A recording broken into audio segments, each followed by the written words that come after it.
Hi, so I'm just going to share really briefly on taking your vision that you've been creating. Like we were talking about, you having a vision, not just for your life, but for your relationships and or your partner relationship.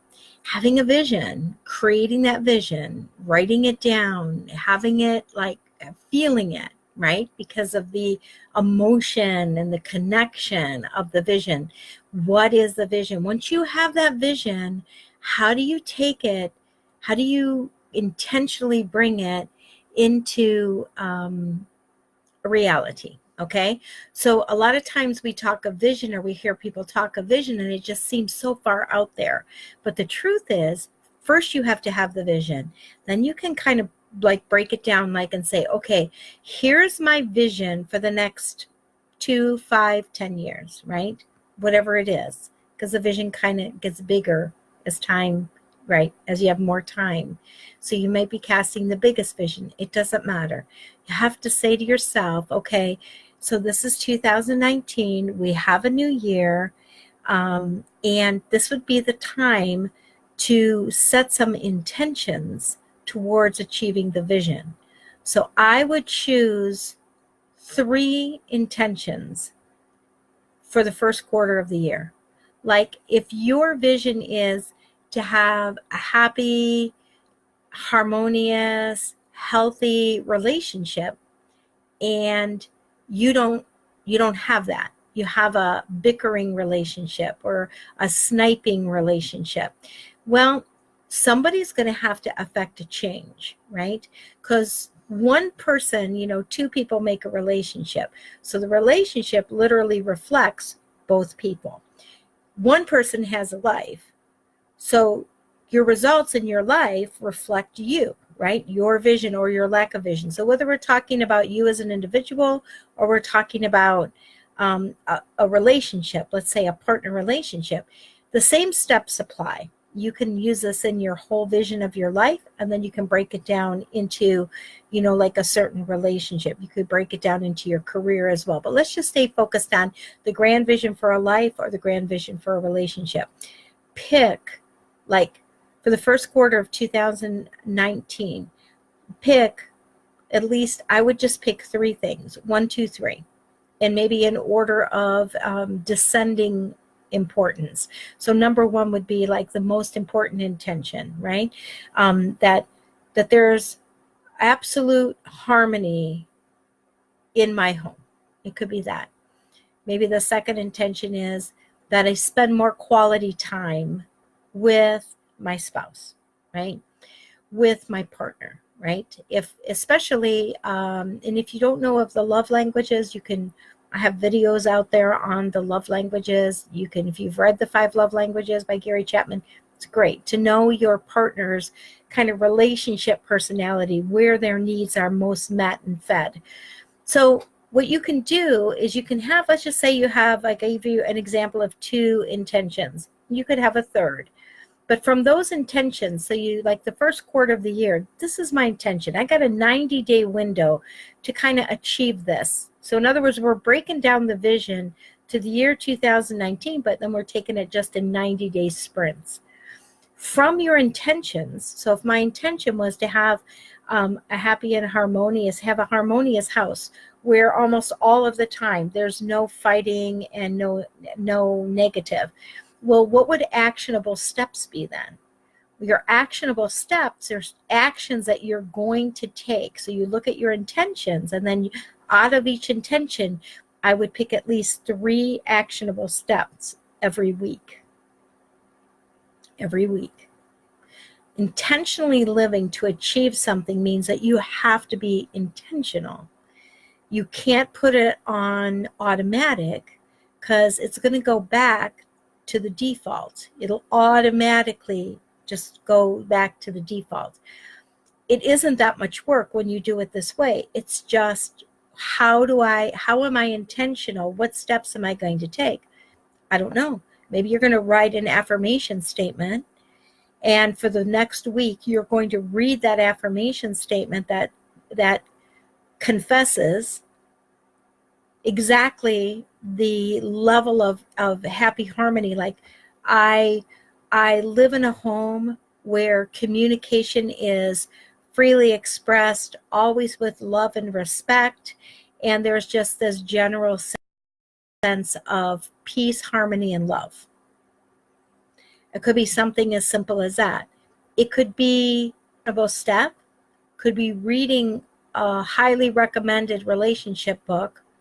And again, by people who have the results that you're looking for. Because just because somebody's authored a book doesn't mean that they have the results. There's a lot of people that pontificate. There's not a lot of people who actually live and then write about their results. They get the results and then write about them. So you want to make sure that the book that you're reading is something that is going to like literally get you the results that you're looking for.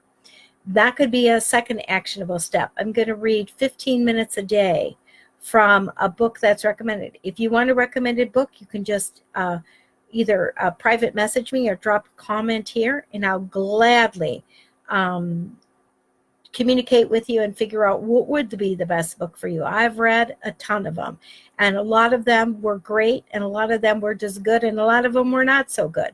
So I kind of have a pretty good filter now of what works, and so I like to share that with people, and it'll be like the shortcut for you.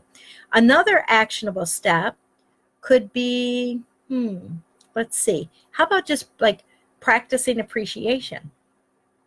When you catch yourself having a critical thought because your husband leaves his plate instead of taking it to the sink, or leaves the refrigerator door open. I mean, you'd be surprised the little things that absolutely irritate people inside of relationships. Little teeny things like that. He doesn't put the toilet seat down. She leaves her makeup all over the bathroom. Whatever it is, when you start to run into things that kind of cause you to flare up and be, I don't know, a little irritated, that you're going to intentionally replace that thought with one of appreciation. What can I find about this to appreciate? What can I find about him or her to appreciate? And replace your thinking, replace the critical thought or the irritated thought, replace that with one of appreciation.